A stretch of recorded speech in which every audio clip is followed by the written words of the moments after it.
afternoon. It's 3 o'clock, and so we will begin our weekly briefing from the Emergency Leadership Team. Thank you for joining us, and I'm Ruth Jackson, Vice President for Academic Affairs, and I am joined by my colleagues of the Executive Policy Group, Dean Joshua Snavely, Dean Joshua Busby, Chief of Staff, Mrs. Teresa Powell, and our LUPD Chief, Mario Holland. So today, we will provide an overview and an update for the CARES Act HBCU grant. We'll also provide our weekly COVID-19 status update. The majority of our time today will be spent going over the COVID-19 notification protocols as well as the contact tracing process. And then, as we have in previous webinars, we'll reflect on resilience. Mrs. Powell, will you please provide an update on the HBCU grant process? Sure, thanks, Dr. Jackson. So as we've shared in prior webinars, we released our application for the Langston University CARES Act HBCU grant some weeks ago.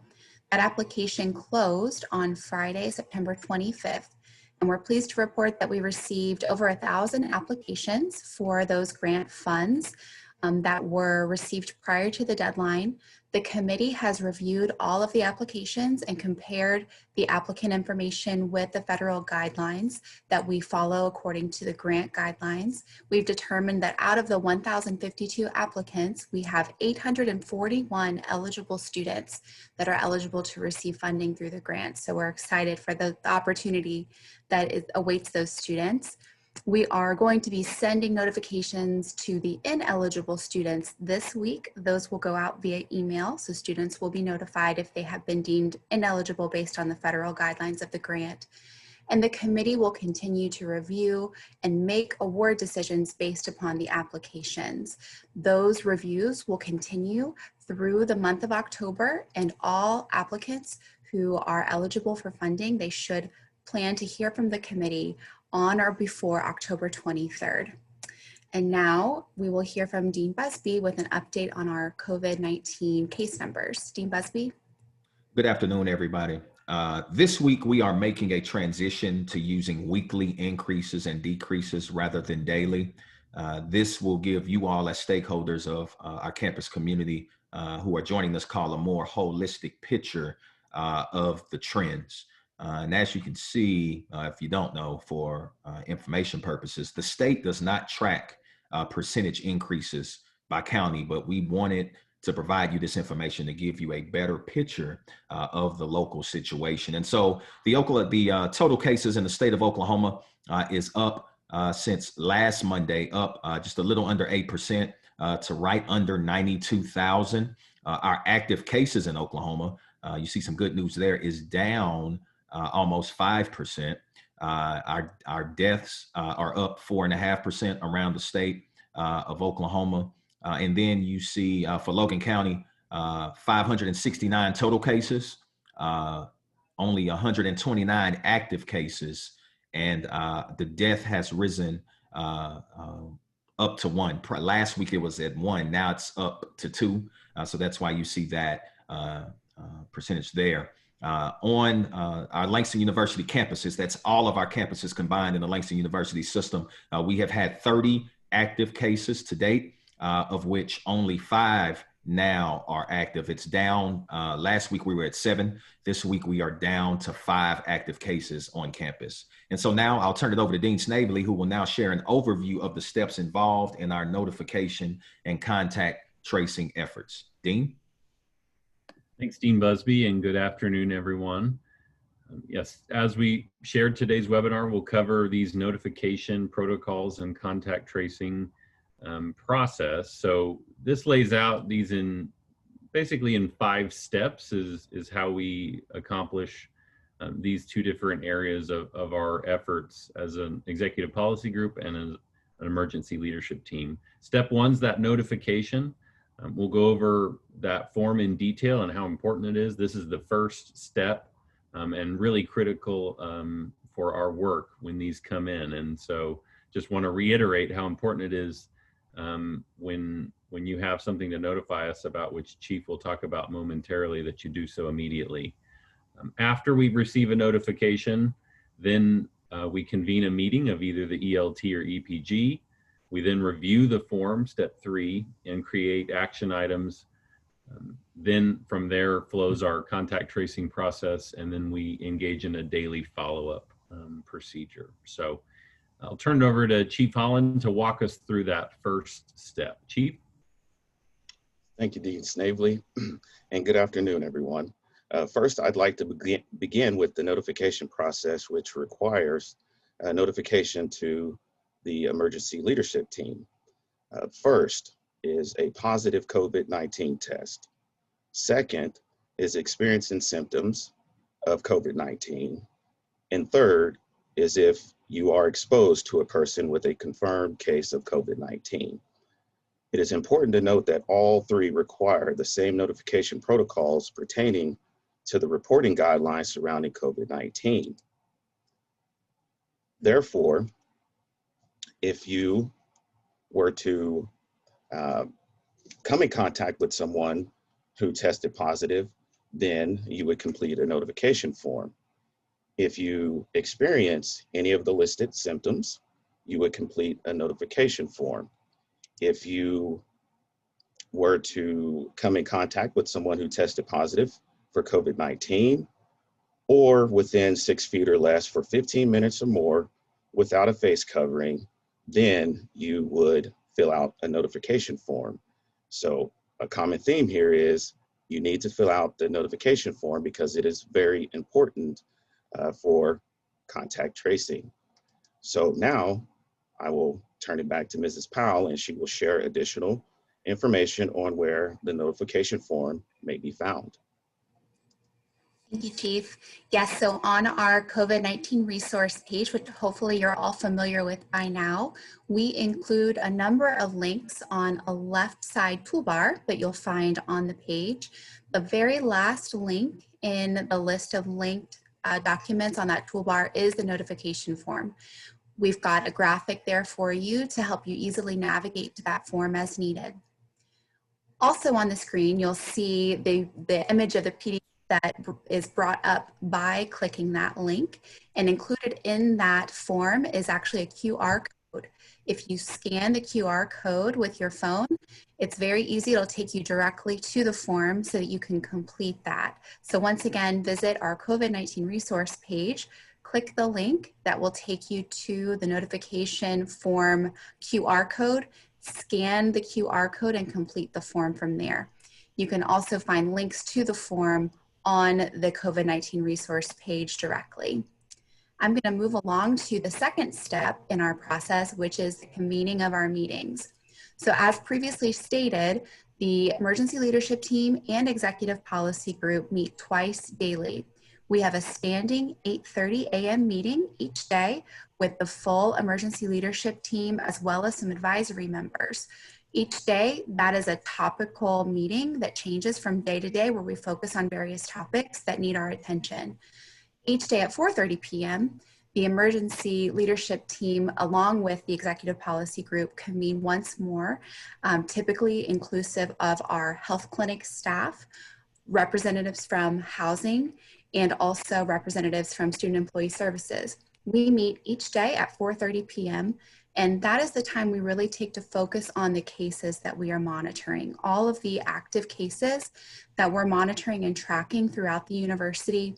We take that time each day at 4:30 p.m. to take a look at the status of each case, develop any action items related to contact tracing, released back to work, any of those items that are triggered through our process. We have a conversation about those and we make decisions at that 4:30 meeting. And now I'm going to have Dean Snavely share more on the form itself. Dean Snavely. Mrs. Powell, so as Chief highlighted, if a person tests positive, if they experience symptoms of COVID-19, or they're exposed to someone with a confirmed case, this is the form, this is the screens it would take you to. I'm just going to quickly walk through these questions so you're thinking about it in the event that you have to fill it out. Again, this is critical information that starts our contact tracing process. So of course, question 1 and 2, filling out your name. Question 3, identifying your classification, employee, student, or a stakeholder, maybe a vendor. Then you're listing contact information, right? Preferred email and phone number. Next, you're going to identify one of those 3 categories that Chief highlighted earlier. You're going to be telling us the date of, if you tested positive in question 7, what that date is, right? That's a critical date for tracking and our purposes in what you'll see in a little bit related to isolation and release. If you experience symptoms, another critical date. That's when we are able to determine when you may have been symptomatic or contagious, right? And helps us as we do the contact tracing piece. That's question 8. 9, 10, and 11 are all around if you were exposed to someone with a confirmed case of COVID-19. And then 12 confirms when that happened, right?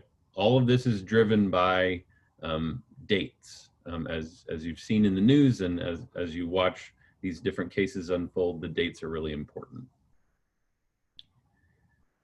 This next section provides information around the campus. So when the last time you were on the campus, that's going to drive in part how our cleaning protocols happen. The location, if you live on the campus, that will trigger conversations with the housing team, Dean Busby's team around quarantine, isolation. And then the next 3 questions, again, while you were experiencing those symptoms in 17, were you around anyone? Then you're going to list for us all the people you were around, Langston related people, and where you were. All those are critical in this contact tracing process, the cleaning process, and notifying other folks on the Langston campus. And I think that's the last slide on this. So I'll turn it over to Dr. Jackson to talk about the next step in the process. So once you've completed the notification form, that triggers step 3, the notification form review. So once this has been completed, the EPG receives that notification and the members of the EPG review that information that has been submitted. Everything on the form is very important in the contact tracing process. This information is used to advise the EPG on who you've been in close contact with, as well as any locations where disinfection may be needed. Information collected on this form is shared with the clinic staff if necessary, and this is used to help inform next steps and treatment strategies. Dean Busby, step 4. I'll talk about the actual contact tracing process. And so once we receive the information from the notification form, based on the review of that notification form and related action items, a member of the executive policy group or our designee will utilize the form at the left to interview persons identified in the form. And so the interviewer will just follow those questions, as you can see, for example, those questions there, and to collect the detailed responses from individuals during the contact tracing process. And then, of course, lastly, as we compile all of that information, the results of that interview are discussed with our health clinic staff as necessary to inform next steps and treatment strategies as we move forward. And so now Mrs. Powell will share the additional details on our last step. Thank you, Dean Busby. So step 5, once again, we're back to our daily follow-up. So this is our 4:30 call that we have each day, and we review a form that looks very much like the form before you. We've got Mr. LeBron James here. He's our patient. So we're tracking him. He is a student here at Langston University for the purposes of this example. And as you can see, we collect a great deal of information. This is all driven by the notification form and the contact tracing process, where we're gathering all the information, we're tracking it, we're monitoring it. As you can see in this form, we, with very great accuracy, keep track of the date and the time that we're reaching out, that we're getting information. It's very, very important that if a member of the ELT reaches out to you for contact tracing, that if you're not able to answer right away, please make sure that you follow up with us as soon as you can. We will reach out multiple times to make contact, but it's all, the contact tracing is really contingent upon that contact that we make with you, and then that drives this process. So as you can see, we keep track of all kinds of information here, and we use this information daily to help us in our decision making around the action steps and any decisions that we need to execute on. So for example, if we need to initiate a quarantine, if we need to release someone from quarantine or isolation and release them back to class or back to work, if we need to dispatch our cleaning team, our colleagues in Sodexo, to do some disinfection, all of that information is captured in a very detailed tracking form that we monitor each day. We keep track and update each other each day on our progress. So we will continue to do this. We appreciate everyone's cooperation in that process so that we can maintain this tracking and keep everything flowing. And now Chief Holland will give us a final review of the full process from step 1 to step 5. Chief Holland. Thank you, Mrs. Powell. So today we covered the protocols surrounding COVID-19 and the steps. So the first is the notification, which is very important.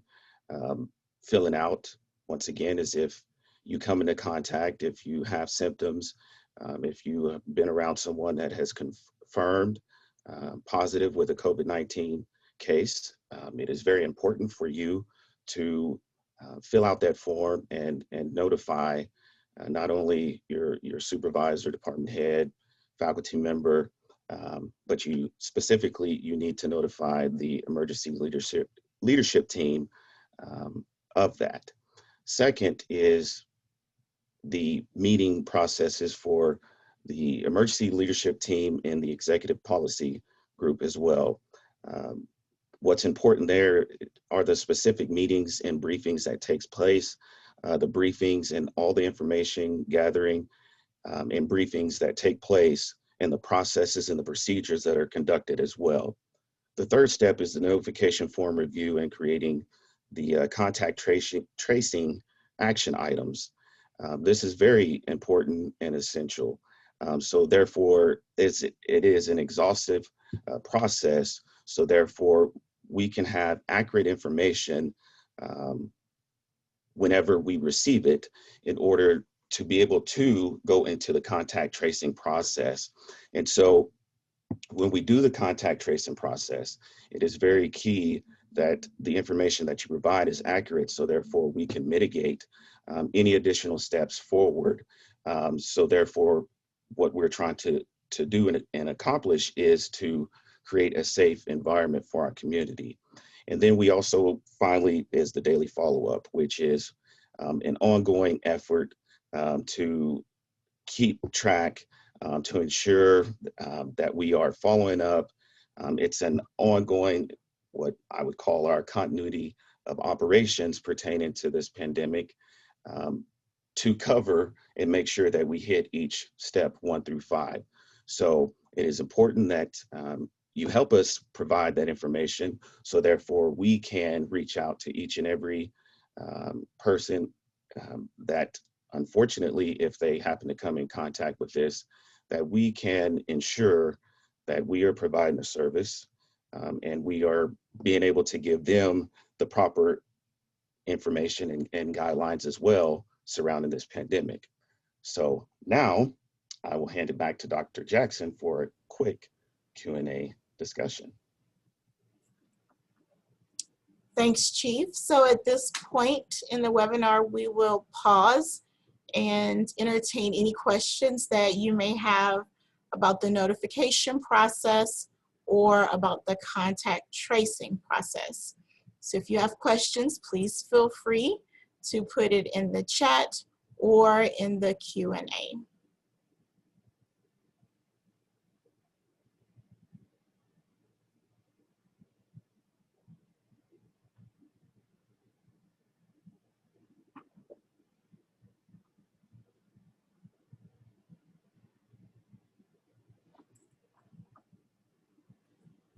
So while we're waiting to see if there are any questions, I just want to take this time to remind you that recordings of these webinars are available on our COVID-19 resource page.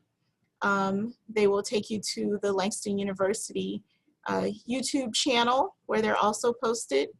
And we have worked with CTI to have the webinar recordings included in D2L. So please make sure that you review, and if you have any colleagues or students who are in need of this information, please refer them to those places. Dr. Jackson, there's a comment, I don't know if everyone can see it, but from an audience member that just reflects on the time it takes. And I think it is something, of course, none of us knew when we started this process 6-8 months ago that we would be doing these kinds of actions. But it can take several days. It relies on people getting back to us. We realize also that if you're sick with COVID-19 and not feeling well, you may not want to talk to us or fill out a form, but you can see how central that is to this process and why it's so important. It is a time-consuming process, and our teams spend lots of time back and forth on the phone and emails because we know this is so important to the health and safety and security of the community. There's another question. How quickly are faculty members notified when a student tests positive or has had contact with a positive case? So thanks for that question. We advise when we come in contact with those students that they reach out immediately to their professors to advise them as to what is going on. We do not send out that information relative to, hey, student A has tested positive for COVID-19. But as we work to provide them with the accommodations, especially for a student relative to moving them into a quarantine unit and the conversations that we have with them between our health services and counseling services team, residential life and housing services team, as well as the EPG, we always advise them to immediately have contact and reach out to all of their professors to let them know what is going on. We do, I think it's an important point of clarity there, Dean. It's our goal to, if there was a person in your class as a faculty member that was actually in the class and had contact, it's our goal to make that to make those notifications within 24 hours. But we have to rely on the person or a family member to get that accurate information. We won't engage in the game of telephone of, oh, such and such said such and such had COVID-19. We reach out, we'll call, text, email, and get that information at the source. We also, just another point of clarification for the faculty member, we would immediately advise that student not to return to the class and to self-quarantine. They would be required to do so per university guidelines. We have another question about the amount of time that it takes or is realistic for a faculty member to be notified if someone he or she has come in contact with is ill or has tested positive. That's all driven, it's a good question. It's all driven by the contact tracing process and who has been identified as being, again, as I believe Chief was the one that walked us through it, but those persons would have to have been within 6 feet of that person for more than 15 minutes and no wearing of personal protective equipment. That's what would trigger the notification to a faculty member that they had been potentially exposed. But again, the first triggering event is the notification form, then the contact tracing happens. That can take a few hours for that back and forth to happen, sometimes a day or two. If someone is sick, we move as fast as we can. That's why we have those daily meetings. but it's all, again, driven by people who meet those qualifying categories and identify as such in the form and through the interview. We also had a question about the time that it takes for disinfecting. Yeah, so we work with our Sodexo partners. As soon as that notification form comes in, we reach out to them once we have the confirmed information. It's their policy and our policy that we hold one of those spaces without traffic for 24 hours to allow the appropriate amount of air cycling in that space. So we would temporarily close that space from the last time a person entered for 24 hours, and then that cleaning process would begin. It's both cleaning, disinfection, and what we term as decontamination. And the process to return it back to normal once that 24-hour window has happened just depends on the schedule, but it usually is only about an hour or two, depending on the size of the space. But it's our goal typically to turn those spaces within 36 to 48 hours. But again, that's all dependent on the facts and when we receive notification. Okay, it looks like those are all of the questions that we have received. So thank you for the questions. And again, if you have, if you find yourself in a position where you need to make notification, please refer to our website and make sure that everyone has access to this webinar.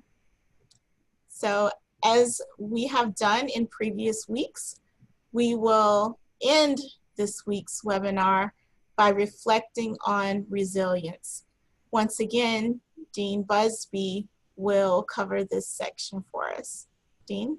Thank you, Dr. Jackson. And so always great to continue to highlight the resilience of our Langston University community.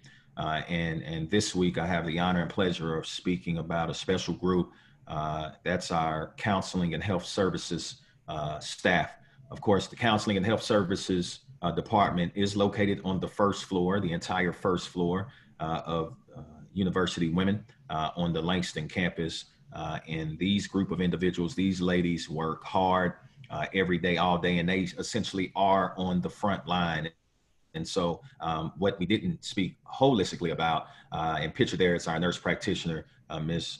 Rochelle Richardson, but what our staff does, and of course is in addition to all the services that they provide, they're screening students as well who may come in with COVID-19 symptoms. And so we may receive a notification that a student may be referred to our quarantine protocol because they have symptoms of COVID-19. It doesn't necessarily mean that they've tested positive, but they have symptoms. And of course, they would enter that protocol as well and would still follow through all of the same processes that we've already talked about. But our counseling and health services, the health services side of the house is open Monday through Friday from 8:30 to 5 p.m., 8:30 a.m. to 5 p.m., ready to serve. Of course, our staff consists, again, pictured there is Rochelle Richardson, our nurse practitioner, Ms. Velma Glover, our licensed practical nurse, Dr. Eartha Collier, who is our Director of Counseling and Health Services. And also we have a additional contract nurse practitioner, Ms. Deborah Sattler, who is helping us as well as it relates to contact tracing. As we look at counseling and the counseling side of the house, and we know, of course, dealing and as we progress through this pandemic that is unprecedented, just want to remind everybody that our counseling center is open Monday through Friday from 8 a.m. to 5 p.m. And of course, the counseling center it has mental health professionals who provide professional services designed to assist our students in their personal, their emotional, and their social development. And so it's through counseling that students learn how to cope with whatever challenges that they're having related to identity development, goal setting, coping skills, managing emotions, or how to resolve or cope with any and all conflicts that they may have both internally and externally. And so again, gave you the hours. I want to make sure that we have the numbers. The number to the health clinic is 466-3335. And then the number to our counseling center is 466-3210. And then also we have their Call Sam that you see on the screen. Call Sam is a service that's provided by Mercy Hospital. And of course, you see SAM stands for Student Assistance by Mercy. And of course, while this is open 24 hours, we would encourage all students who are seeking services to visit our counseling center. But Call Sam is available 24 hours around the clock, toll free, where students can call Sam and partake and receive the services of a call center that is staffed with counselors who will be able to assist you in any way. And so we want you to know that our counseling and health services team stands ready to serve you. And we absolutely want to shout them out and give recognition to the work that they're doing, because they are on the front lines every day as they're servicing our students and even faculty and staff that they may come in contact with as we deal with COVID-19. Thank you so much. Thank you, Dean Busby, and special thanks to our colleagues in counseling and health services, our very own frontline workers. So we've come to the end of our webinar. We invite you to join us next week, Monday, October 12th at 3 o'clock for the next webinar, when we will cover 2 topics, event and meeting protocols, and we'll also provide a preview to Homecoming 2020. So you don't want to miss it as you hear about what we have in store to celebrate homecoming in this virtual COVID-19 environment. So thank you for joining us and have a great day. And as always, take care, Lions.